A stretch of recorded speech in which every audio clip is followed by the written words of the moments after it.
Alright guys, what's going on? Welcome back. We are back today with another video. Once again, we're featuring the Kitakaze.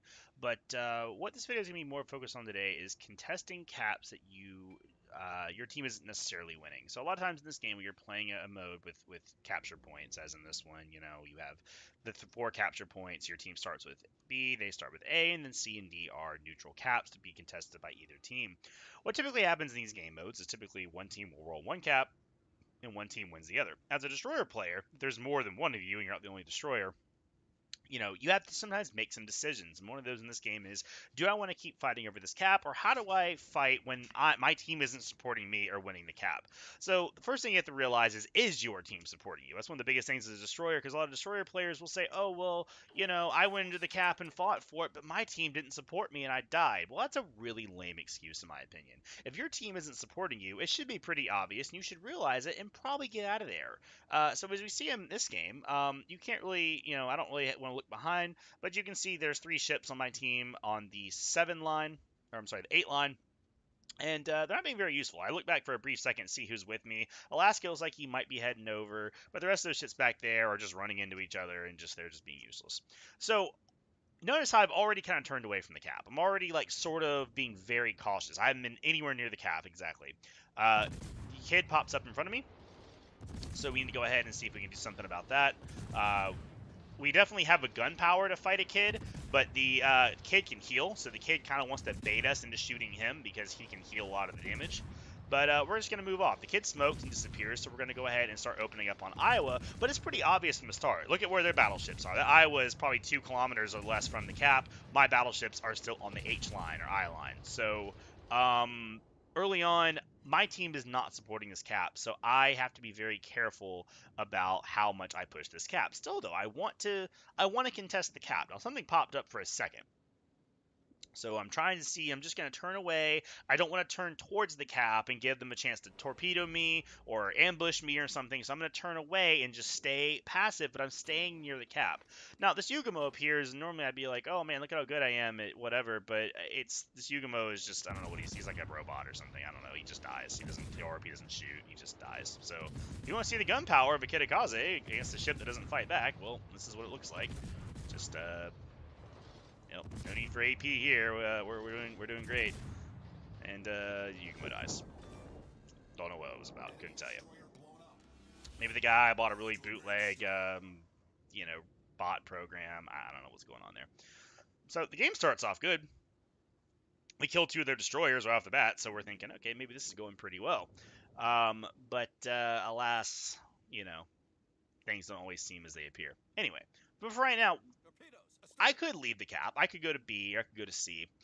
But I don't want to give this cap up completely because I don't want to give up this side of the map. We're on one of the flanks, and it's really important in this game that you don't let a flank completely collapse if you can avoid it. Sure, it's been, 4 minutes, and we look down, and I still don't have much support. I have 1 cruiser behind an island, and the 2 battleships are just doing whatever. But I don't want to leave this flank completely uncontested. I don't want to have those guys have no resistance, because if they get through to your team and they get through the other side, then that's a big problem. I'm going to flood this cap with torps because they could have some people. It's like there's Alaska coming through here, there's a kid coming through here, that Iowa may push through. So I'm going to go ahead and pop torpedo reload booster, and I'm just going to get a flood of torps in the water. Now I'm kind of taunting this Alaska right now. I know his guns are turned, so I'm using an opportunity to use my guns, and I'm trying to shoot back.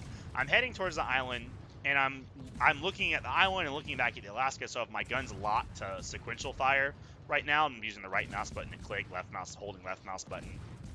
If you're ever maneuvering, or kind of dodging while you're shooting, instead of trying to shoot salvos, you can just do this, and you'll still have pretty good damage.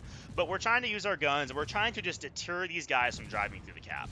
So I'm using my torpedoes to deny area and my guns to see if I can get these guys to kind of turn away. And I'm trying to keep them right now. I'm just trying to keep them corralled in a delta. As you see, my support just really, really backing me up here. Just absolute first-class backup here with Alaska and Eisenhower. Just doing some mid-deployment resupplies or something. Just doing good stuff.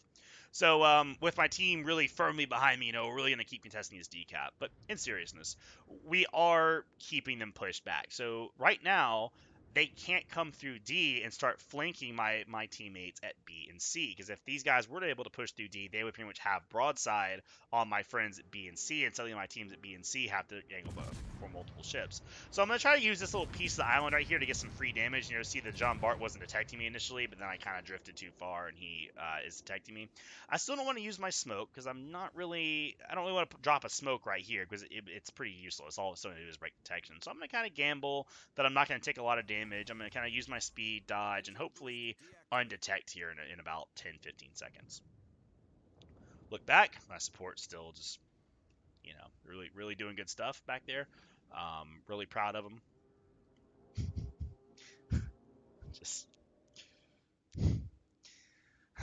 anyway. So, going around here to the decap, John Bart decides to go ahead and push through, and Kid gets radared. So now I want to smoke up and fire. I'm in a much better position than I was a minute ago, where I can actually get more meaningful damage. I know the Kid's being radared because the Alaska's radar just appeared and it auto said it in chat. So I'm going to shoot the Kid for a couple salvos, as long as I think I can get some meaningful damage on him. I see he's smoking and he disappears, so I'm going to immediately switch and start firing at the Jean Bart. AP could be useful here, but honestly, HE is honestly more reliable. This John Bart hadn't taken a lot of damage this game, so most of his ship is not going to be saturated. I was backing up in my smoke, as you noticed, because I was getting torpedoed. This Kid was still around the area, so it's important to keep moving your smoke like I'm doing. Just kind of a back and forth motion. But as long as our HE is getting good, reputable damage like it is, 390 damage a shell, I mean, we're just gonna keep pushing. We're just gonna keep pushing the HE. Now I'm stopping shooting for a second because I'm trying to decide what I want to do. Because see that Alaska right there, we're in his radar range. So I don't want to just sit in the smoke and blindly farm this John Bart and then get radared by Alaska. So I'm gonna kind of bait him. I'm gonna go ahead and put torpedoes in the water, and then I'm gonna go back to farming Jean Bart. I'm gonna kind of position myself where I can quickly break out of this smoke and disappear, because I want to create distance from this Alaska. I want to get away from him if he does radar me.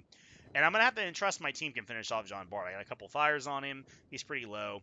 And, maybe I can get a couple more shots on him. But honestly, I kind of want to bait this Alaska now into my torpedoes. I shot torpedoes at the Alaska, and now I want to see if I can get something done on him. We're still getting some fires and whatever, but this guy's going to go down pretty soon. So now I'm going to start shooting Alaska. He is going to eat one of my torpedoes.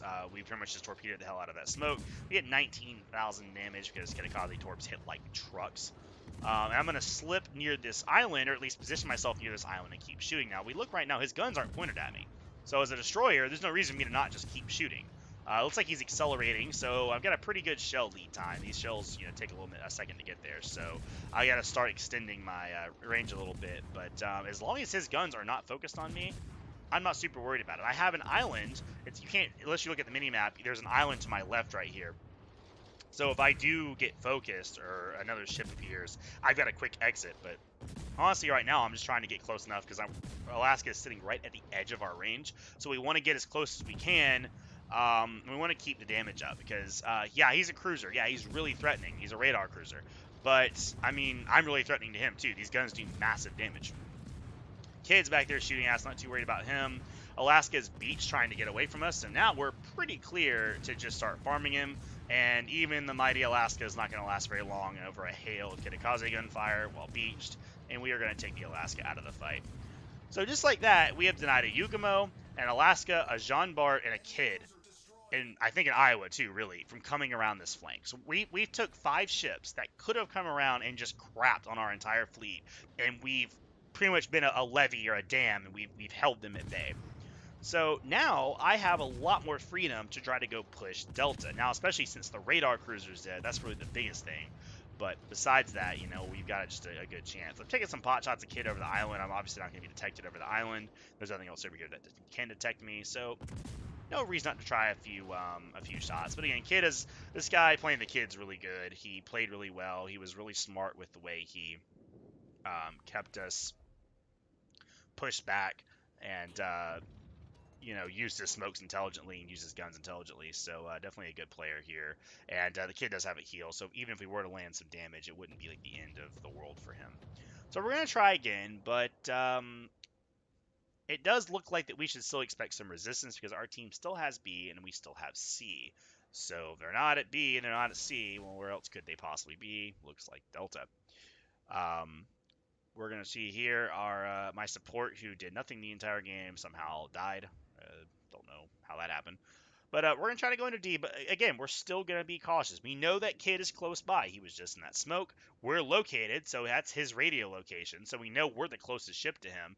And holy hell, a rune pops up. Now, I launched my torpedoes a second ago, but I didn't use the reload booster. It was just a casual shot in the smoke. I kept my reload booster, and now we're going to definitely need that. We pop it right here, and we're going to try to get some shots in on this rune. But I'm going to wait, because this rune's turning. I can't really get the torpedoes off anyway. We're getting lit up by this guy. I thought he was gonna hydro me. That's why I was moving out of the smoke, and I realized I guess he didn't have hydro. And I'm holding on to him because I want to wait till he's a little more broadside, or I can get a little more guarantee that these torps are gonna land. But then I realized that these Fletcher torps are probably going to kill him without me needing to use my torps. So I'm just gonna keep shooting him, hope he dies in a second, and he does go down. But we still got some stuff going on. We got something hitting that smoke, and that's going to be Confederate force. I believe the Lion took a torpedo that we shot earlier. Now we have a Musashi, a kid, and a freaking Lion here. As there is no rest for the weary. We're going to slow down, and we're going to use our smoke cloud as like a de facto mini island to get some farm damage in. We want to try to start some fires in these battleships. But again, we still are kind of being denied the decap. There's 2 more battleships here. The kid is still here, and it's just it's rough sledding, guys. Having a hard time getting in this cap, but I mean, we're being persistent. We're, the whole point of this is kind of showing that, like, yeah, even if you don't have a lot of support and you don't have a lot of, you're getting a lot of resistance, you can still be useful even if you're not actually capping the cap. We're up to 149,000 damage with only 2 torpedo hits. So, as you can see, Kitakaze is more up to the task of using her guns. And although most other destroyers aren't going to have guns like this, you can still use your guns. I started accelerating because I was kind of anticipating kid torps were probably on the way or, pretty close to it. And again, when you're fighting somebody with radio location and you're located a lot, expect torps every time you're in smoke or every time, like, they think they can get a shot on you because they know where you're at. They know what direction to torpedo, so they're never going to, like, have to really guess where you are. Unfortunately, Lion gets a really good 4,000 damage AP salvo, and we're down to pretty low amount of health. But we sneak into the Fletcher smoke over here. We might as well camp this, no reason not to. And we're going to try to get some gun damage on the Lion. The British battleships have pretty weak armor. Usually it's 32 millimeters as the whole scheme. So your guns have no problem on the ship, just pretty much hitting anything, anywhere, and doing significant damage. So we get a couple shots there, but we're going to just kind of we're going to try to get D again. Looks like the Musashi retreated. The Lion's in the process of retreating. They're down to 4 ships, and we have 6 and 3 destroyers. So this should be a pretty easy win, all in all. We held them at bay at D. Our teams had C and B the entire game. So we're going to try again. We're going to try again to get back in this cap, and maybe third time's the charm, huh? We'll get in there.